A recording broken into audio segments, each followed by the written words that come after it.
Hey there, brother. This is Steve Horseman with Good Guys to Great Men. How are you today? I thought I'd come up here to the she shed for a video today because it's too cold down at the barn to do a barn chat. So I'm going to do a cabin conversation with you today. On the way up here, I was thinking about the topic I wanted to talk about. And I'm reminded of about 3 different conversations with new clients that I've had this week. And the conversation is about the way their wife tends to buffalo them, the way their wife tends to keep them on their heels, the uncanny way their wife can keep them walking on eggshells and never knowing quite what to say or quite what to do. And I want to remind you, the last time when you found this was happening was probably in grade school. And the title of this video is that schoolgirl playground bluff that your wife is still using on you. Every man in our community knows what this is about. I remember what it's about. It still happens today in my own household. And you have to know about it and see it for what it is. It's very scary. Now, I want to remind you, back in 3rd, 4th, 5th grade, 6th grade, when girls are becoming curious, interesting even, and you try to make a friend or talk to one, and you would get the emotional stiff arm. And we all know what the emotional stiff arm is. It's the rolling of the eyes. It's the holding up of the hand. It's the turning of the cold shoulder. And then there's the words. You're a baby. You're stupid. You're weird. I don't like you. Nobody likes you. You're a pervert. And even worse, you're such a pussy, if they learn that from their older sister. Right?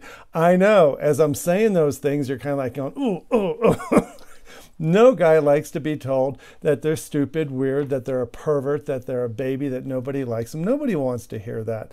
But on the playground, this is one mechanism, one tool that young girls learn really affects boys.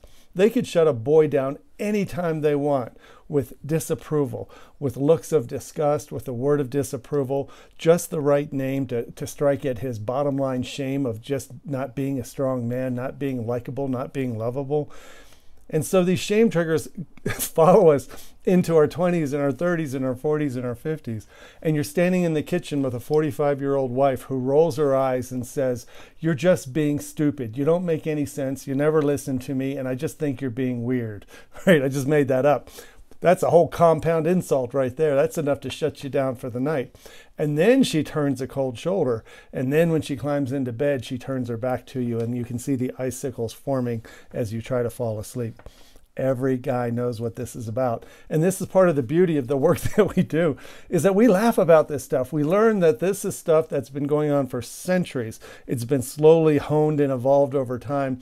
And in your kitchen now, your wife still knows how to buffalo you, how to get you on your heels, how to get you to stop the pursuit or stop pressuring her in ways that makes you feel bad about yourself. Now, I'm going to give her benefit of the doubt. They're not trying to make you feel bad about you.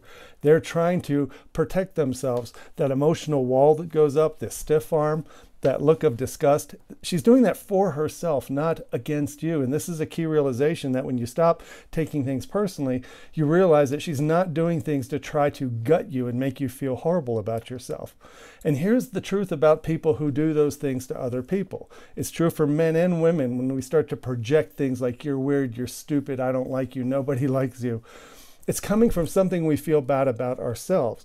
A person who isn't liking themselves will tell other people they're not likable. If somebody's feeling weird or weak, they will tell other people that they are weird or that they are weak. It's shame projection. It's basic psychology 101. However, when you're married to this one woman on the planet, this one woman you call wife and lover who's in your kitchen and is disgusted with you, you can't help but feel this trembling sense of uncertainty. When is she going to like me again? Has she ever liked me? Is she going to like me tomorrow? And let me guarantee you one thing, even on her wedding day, as a young woman, she didn't know if she liked you all that much. I know it's hard to hear, but people in general aren't positive about anything. Yes, I'm going to marry her. I do love her, I think. All right, forever till death do us part, I think. I love her, I think. I'm never going to leave her, I think. I think I'll never cheat on her, I think. You have to stop desiring certainty in the sense that you have to know exactly what she's thinking about you and how she's thinking about you. So these names and these techniques she uses to get space or to push you away don't feel so scary. Now, that word scary is important because underneath all of this is a fear. As you walk through day to day to day, you have a fear that things are falling apart, that maybe she doesn't like you, maybe she is going to divorce you, maybe she is talking to somebody else, maybe there's a boy she likes more than you. Even when you're 50 years old, these fears crop up and they're very real. And they're the thing that make you vibrate with fear and keep you from sleeping at night, wake you up at 3:30 in the morning. They're also the things that make you retaliate in arguments and try to hurt her back. And it keeps you in this mode of fear and resentment instead of a calm, curious, playful kind of love. And I know that's hard to hear right now, but one thing we want to tell you is that in coaching, you learn how to change your thinking about what's really happening so you can go back to the guy that you normally are. When I said calm, confident, curious, playful, that is really who you are. It's who you are when you're not afraid of other people. It's who you are with your friends. It's who you are with your daughters. It's who you are with your parents and family. You're calm and confident and playful and curious, and you don't take things personally. Here's the trick. When you're in the kitchen with the one woman on the planet who has the power to put you on your heels and kick you back into a pile of eggshells, remember, calm, confident, playful, and curious. That's who you really are. Bring him out to play next time you hear weird, pervert, baby, pussy, right? Stupid, nobody likes you. Play with it. Don't resist it and don't resent it. I hope that helps you, brother. I hope you have a great day. Take care. Bye-bye.